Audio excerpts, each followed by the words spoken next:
Судскиот процес за случајот ТНТ на специјалното обвинителство воопшто не смел ниту да започне, бидејќи во тие моменти за Космос веќе имало обвинителен акт против Ардијан Амзовски, вели во интервју за Алфа телевизија поранешниот градоначалник на општина Газибава Тони Трајковски. Имено обвинението за ТНТ е поднесено на 29 јуни 2017 година, речиси 4 месеци пред Катица Јанева да го стопира обвинителниот акт против Амзовски за Космос. Тој вели дека и самиот обвинител кој го води овој случај, Бурим Рустеми, го потврдил тоа, изјавувајќи дека кога обстоело обвинението против управителот на Фине ДОО, немало да може да се отвори случајот ТНТ. Обвинителот од специјалното јавно обвинителство кој што го застапа овој предмет на суд, господинот Бурим Рустеми, исто потврди дел од нашите тези.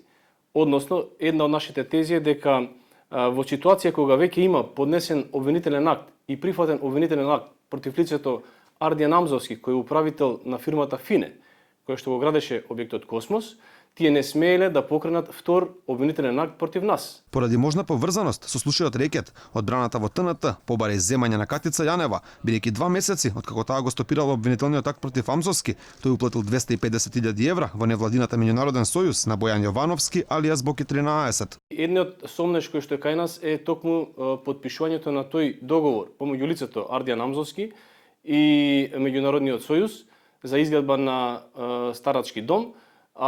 И кај нас сомнежот и поврзаноста ја гледаме во делот на тоа што овој договор е потпишан само 2 месеци после откажувањето, односно превземањето и откажувањето од обвинителниот акт од страна на господјата Катица Јанева.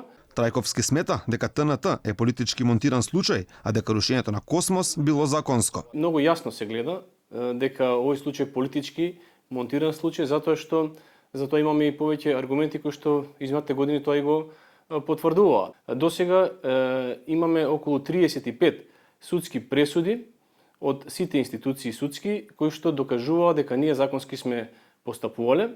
Во ТНТ, покрај Тони Трајковски, обвинети поранешниот министер за транспорт и врски Милијана Киевски, екс-премиерот Никола Груевски и 4 лица вработени во општина Газибаба.